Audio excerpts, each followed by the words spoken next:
ഈശോ മിശിഹായ്ക്ക് സ്തുതിയായിരിക്കട്ടെ. ഞാൻ മാണിപ്പറമ്പിലച്ചൻ.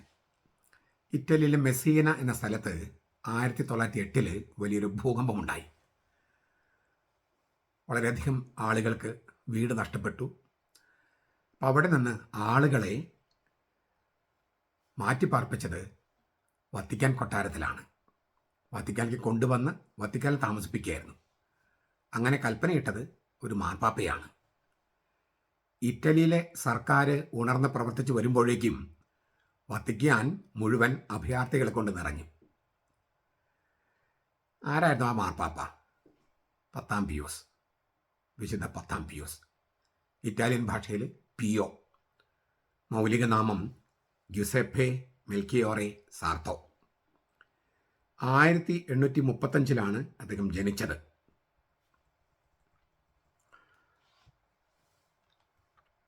അന്നത്തെ ആസ്ട്രിയൻ സാമ്രാജ്യത്തിലെ റീസ് എന്ന സ്ഥലത്ത്, ഇപ്പോഴത്തെ ഇറ്റലി, 10 മക്കളിൽ രണ്ടാമൻ.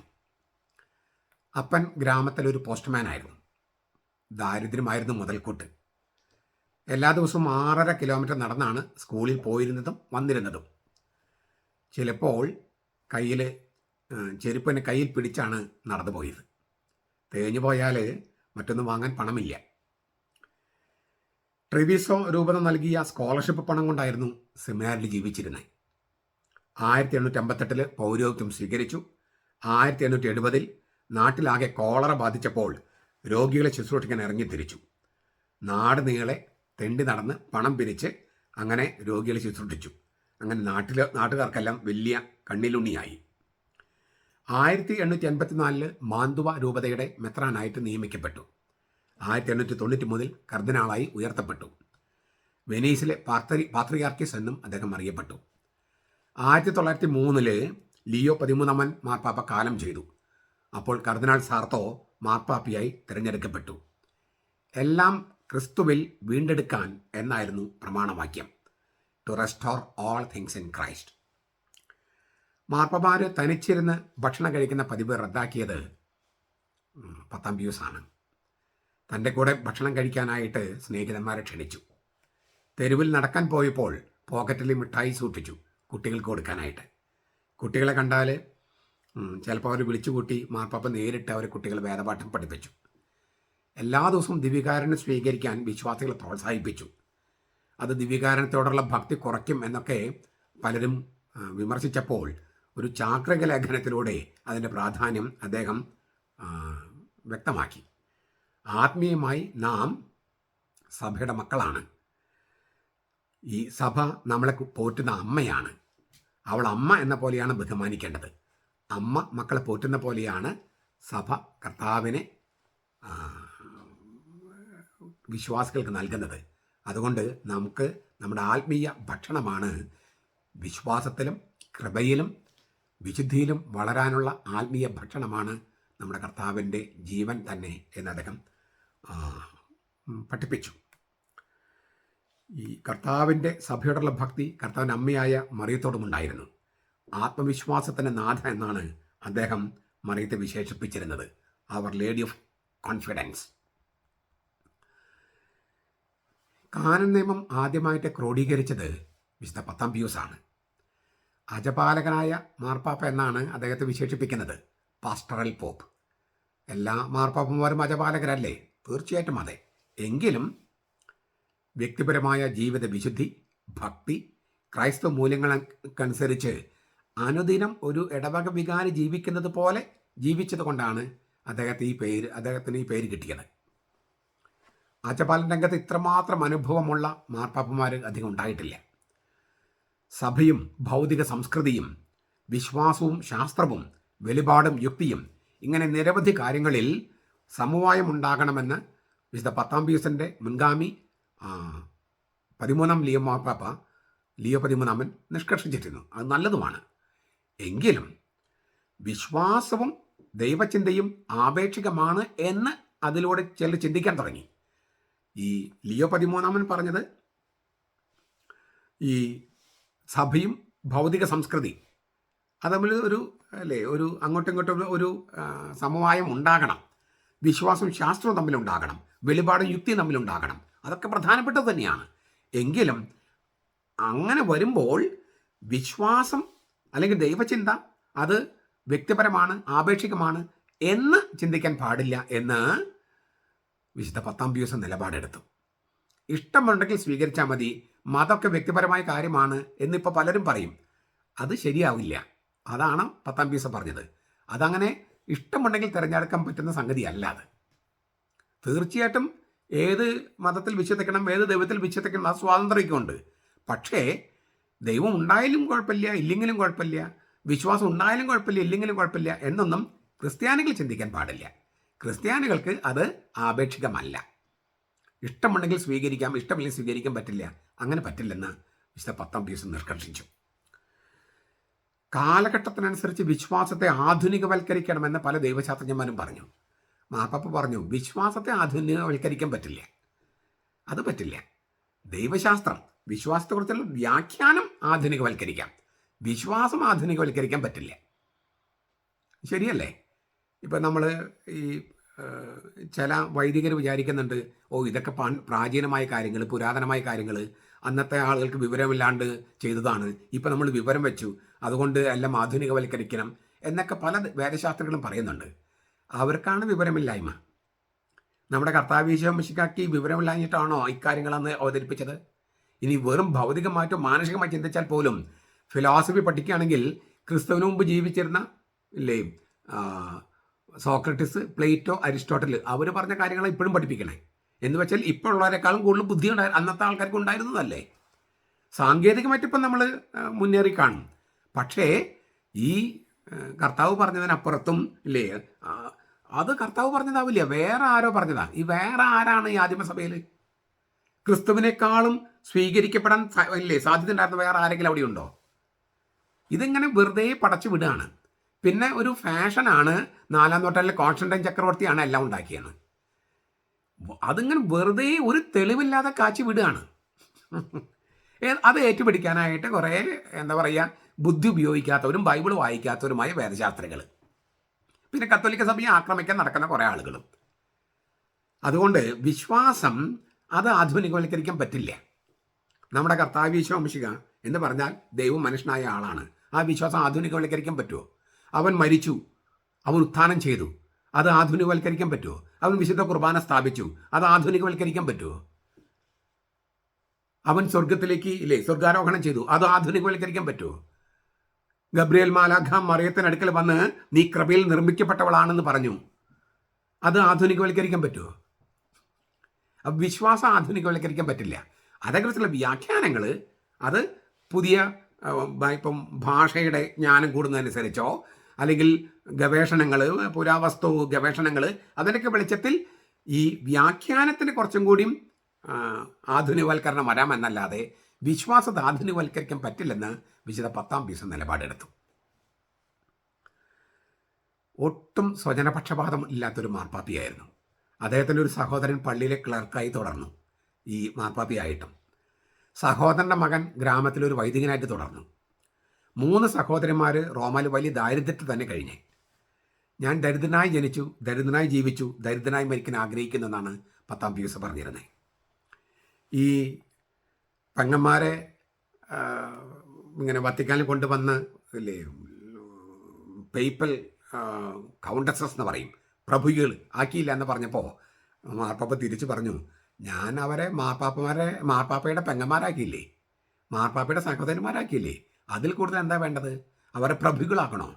കുലീന കുടുംബത്തിൽപ്പെട്ടവല്ലേ ഇങ്ങനെ മാർപ്പാപ്പയുടെ പ്രഭുകൾ എന്ന് പറഞ്ഞിട്ടുള്ള അതൊക്കെ ഉണ്ടാക്കേണ്ട കാര്യമുണ്ടോ? അതുകൊണ്ട് വളരെ ലളിതമായി ജീവിച്ച്, പാവങ്ങളോടെ കരുതൽ ജീവിച്ച്, എന്നാൽ വിശ്വാസ കാര്യങ്ങൾ ഒട്ടും വിട്ടുവീഴ്ചയില്ലാത്ത ജോസഫ് സാർത്തോ, അതായിരുന്നു വിശുദ്ധ പത്താം പീയൂസ്. നമുക്ക് വലിയ മാതൃകയാണ് വിശുദ്ധ പത്താം പീയൂസിൻ്റെ ജീവിതം. ഞാൻ എൻ്റെ ജീവിതത്തിൽ ആദ്യമായിട്ട് വായിച്ച ജീവചരിത്രം വിശുദ്ധ പത്താം പീയൂസിൻ്റെ. കാരണം ഞാൻ വേദപാഠം പഠിക്കുമ്പോൾ പള്ളിയിൽ, ഇടവക പള്ളിയിൽ 4-ാം ക്ലാസ്സിൽ എനിക്ക് 1-ാം സ്ഥാനത്ത് വന്നു പരീക്ഷയിൽ. അപ്പോൾ എനിക്ക് സമ്മാനമായി കിട്ടിയത് വിശുദ്ധ പത്താം പീയൂസിൻ്റെ ജീവചരിത്രമാണ്. അന്ന് പാലക്കാട് രൂപത്തിന് മെത്രാനായിട്ട് ഇരുമ്പൻ പിതാവായ സമയത്തായിരുന്നു. അപ്പോൾ അദ്ദേഹത്തിന് ഒരു സ്വീകരണം കൊടുത്തു. അദ്ദേഹം ഞങ്ങളുടെ പള്ളിയിൽ പണ്ട് കൊച്ചച്ഛനായിരുന്നു വർഷങ്ങൾക്ക് മുമ്പ്. അപ്പോൾ അദ്ദേഹം ആ പള്ളിയിൽ വന്നു കഴിഞ്ഞപ്പോൾ ഞാനന്ന് 4ാം ക്ലാസ് പഠിക്കുകയാണ്. അദ്ദേഹം മാർപ്പാപ്പയായി തിരഞ്ഞെടുക്കപ്പെട്ട സമയത്ത് മെത്രാനായി തിരഞ്ഞെടുക്കപ്പെട്ട സമയത്ത് അപ്പോൾ അദ്ദേഹം വന്നിട്ട് 1ാം സ്ഥാനത്ത് വന്നവർക്ക് സമ്മാനം കൊടുത്തപ്പോൾ ഞാൻ 4ാം ക്ലാസ്സിൽ വേദപാഠത്തിന് എനിക്ക് കിട്ടിയ പുസ്തകം വിശുദ്ധ പത്താംബീസിൻ്റെയാണ്. അപ്പോൾ ഞാൻ ആദ്യമായിട്ട് വായിച്ച ഒരു ജീവചരിത്രം, ഒരു വിശുദ്ധൻ്റെ ജീവചരിത്രമാണ് അത്. വിശുദ്ധ പത്താംബീസിൻ്റെയാണ്. അന്ന് എന്നെ സ്ട്രൈക്ക് ചെയ്തൊരു കാര്യമായിരുന്നു ഈ ചെരുപ്പിൻ്റെ കഥ. ഞാനത് ഓർത്തിട്ടുണ്ട്. എനിക്കും ചെരുപ്പില്ലായിരുന്നു. ചെരുപ്പില്ലാത്തതിൻ്റെ പേരിൽ എനിക്ക് ഒരുപാട് പ്രശ്നങ്ങളുണ്ടായിട്ടുണ്ട് എൻ്റെ ജീവിതത്തിൽ. പിന്നീട് ചെരുപ്പ് വാങ്ങിയ പൈസ കിട്ടിയപ്പോൾ ചെരുപ്പ് വാങ്ങിക്കാതെ ജീവിച്ചിട്ടുണ്ട്. ഞാൻ കുറേ വർഷങ്ങൾ ഞാൻ ചെരുപ്പ് ധരിക്കാതെ ജീവിച്ചിട്ടുണ്ട്. പിന്നെ ഞാൻ പ്രൊക്യുറേറ്ററായി. അപ്പോൾ നമുക്ക് ഒരുപാട് സ്ഥലത്ത് ഈ കിച്ചണിലെല്ലാം പോകേണ്ടി വരും, ഡേർട്ടിയായ സ്ഥലത്ത് പോകേണ്ടി വരും. അപ്പോഴാണ് എൻ്റെ സ്പിരിച്വൽ ഫാദർ പറഞ്ഞു, ചെരുപ്പ് ഉള്ളത് നല്ലതാണ്. കാരണം ഈ ഒരു പ്രൊക്യുറേറ്റർ എന്ന നിലയ്ക്ക് ഭക്ഷണം കൊടുക്കുക 550 പേർക്ക് അല്ലേ 4-5 നേരം ഭക്ഷണം കൊടുക്കുക എന്ന് പറഞ്ഞാൽ അപ്പോൾ നമ്മൾ ഒരുപാട് സ്ഥലത്ത് പോകേണ്ടി വരും. അപ്പോൾ നമ്മുടെ കാലിൻ്റെ ഗുണത്തിന് വേണ്ടി ചെരുപ്പ് ധരിക്കണമെന്ന് ആത്മീയ പിതാവ് പറഞ്ഞതിന് ശേഷമാണ് ഞാൻ ചെരുപ്പ് ധരിക്കാൻ തുടങ്ങിയത്. ഞാൻ പറഞ്ഞു വന്നത്, ഈ സാർത്തോയുടെ ജീവിതത്തിൽ ചെരുപ്പില്ലാതെ കൈപിടിച്ച് ചെരുപ്പ് പോകുന്നതും അതൊക്കെ എൻ്റെ ജീവിതത്തിൽ ഒരുപാട് തിക്താനുഭവങ്ങൾ ഉണ്ടാകാനും, ചെരുപ്പ് ഇല്ലാത്തതിൻ്റെ പേരിലും ഉള്ളതിൻ്റെ പേരിലും, പിന്നെ വാങ്ങിക്കാൻ സാധിക്കുന്ന ഉപയോഗിക്കാതെയും, പിന്നെ ഇടവകയിലൊക്കെ ഞാൻ രാവിലെ ചെരുപ്പിടാതൊക്കെയാണ് ജീവിച്ചിരുന്നത്. അത് ഈ 4ാം ക്ലാസ്സിൽ പഠിക്കുമ്പോൾ ഈ സാർത്തോയുടെ ജീവിതവുമായിട്ട് ബന്ധപ്പെട്ട് അങ്ങനെയൊക്കെ വന്നതായിരിക്കുമെന്ന് ഞാൻ ഇപ്പോൾ ഊഹിക്കുകയാണ്. ഈ ചില സംഗതികൾ നമ്മുടെ മനസ്സിൽ പതിയുമല്ലോ, അന്ന് പതിഞ്ഞിരിക്കാൻ സാധ്യതയുണ്ടെന്ന് ഞാൻ വിചാരിക്കുകയാണ്. എനിവേ, നമുക്കെല്ലാവർക്കും വലിയ മാതൃകയാണ് ഈ വിശുദ്ധ പത്താം പിയൂസിൻ്റെ ജീവചരിത്രം. ഈ വിശുദ്ധനോടൊപ്പം, പത്താം പിയൂസിനോടൊപ്പം ഇന്ന് നമ്മൾ തിരുനാൾ ആഘോഷിക്കുന്ന മറ്റ് വിശുദ്ധർ, Abraham of Smolensk, Agathonicus of Constantinople, Agathonicus of Thrace, Anastasius Cornicularius, Aria of Rome, Avitus first of Clermont, Beatriz de Roelas, Bernard de Alzira, Bonosus, Bruno സെംബോൾ, Cameron, Conrad of Toul, Cyriaca, Gilbert of Valenciennes, Hardulph, Joseph നിയൻ ബിയൻ, Ladislaus Findysz, Leontius the elder, Maximianus the soldier, Maximilian of Antioch, Natale of Casale Monferrato, Paternus of Fondi, Privatus of Mende, Quadratus of Utija, Sidonius Apollinaris, Theoprepio of Thrace, Victoire Raso Manarivo, Soticus the philosopher, Martyrs of Edessa, Agapius, Batsa, Fidelis, Theogonius, Martyrs of Lerida, Bernhard, Gracia, Maria, Martyrs of Sardinia, Camerinus, Cicellus, Luxorius, martyred in the Spanish Civil War, Augusti Loses Trullols, Angel Dulcet Augusti, Antonio Gaitan Perabad, Jacinto Blanc Ferrer, Jovan Cusco Olive, Jovan Garriga Pages, Jovan Bernat Masit, Jose Garbi Calvende, Luis Albi Aguilar, Luis Francis Toledano, Luis Urbano Lanaspa, Nicolas Hidalgo Garcia, Pere Sadurni Revendos, Ramon Pedro Victori, Salvador Estrugo Salves, Vidal Garcia y Garcia, Xavier Morel Cabiscoy. സ്വർഗത്തിലെ കൂട്ടുകുടുംബമാണിത്. ഈ വിശുദ്ധരെല്ലാം എല്ലാ ജാതികളിൽ നിന്നും, എല്ലാ രാഷ്ട്രങ്ങളിൽ നിന്നും, എല്ലാ ജനതകളിൽ നിന്നും, എല്ലാ വംശങ്ങളിൽ നിന്നും എണ്ണിത്തിട്ടപ്പെടുത്താനാവാത്ത അത്രയധികം വിശുദ്ധരെ സ്വർഗത്തിലുണ്ട്.